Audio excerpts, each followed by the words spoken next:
Allah'tan arzumuz odur ki, bize inşallah gelen bu vaxtı Seyidimiz yeni bir neslin davamçısı kimi, yeni ağacanların yetiştirilmesi için, qəhrəman oğulların yetiştirilmesi için Allah'tan ona bir güzel övlad versin, biz onun sevincini yaşayalım.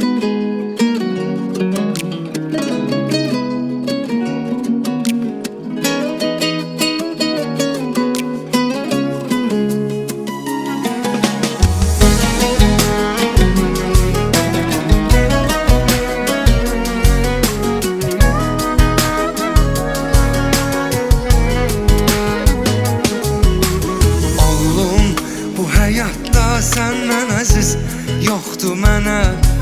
Oğlum, sən baxanda sanki günəş baxdı mənə.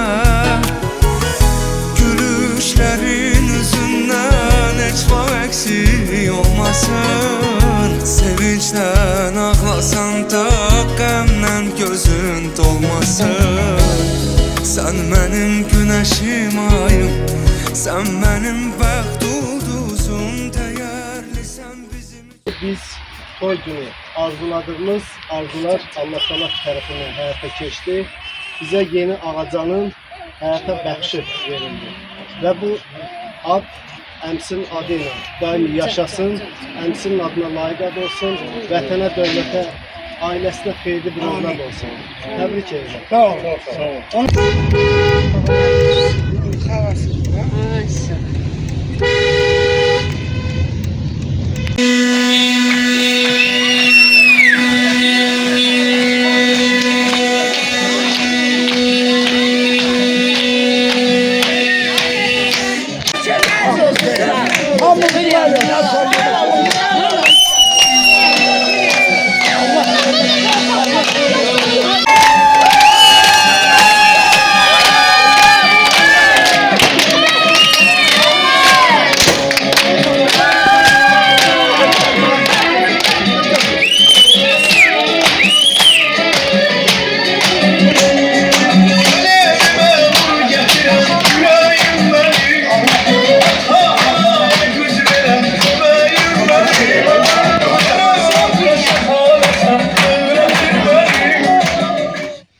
Şeytan Muhammed.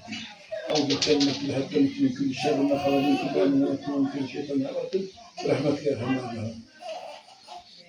Şimdi ne kadar göz, ne kadar nazar, ne kadar şey var, hamdını götürdü.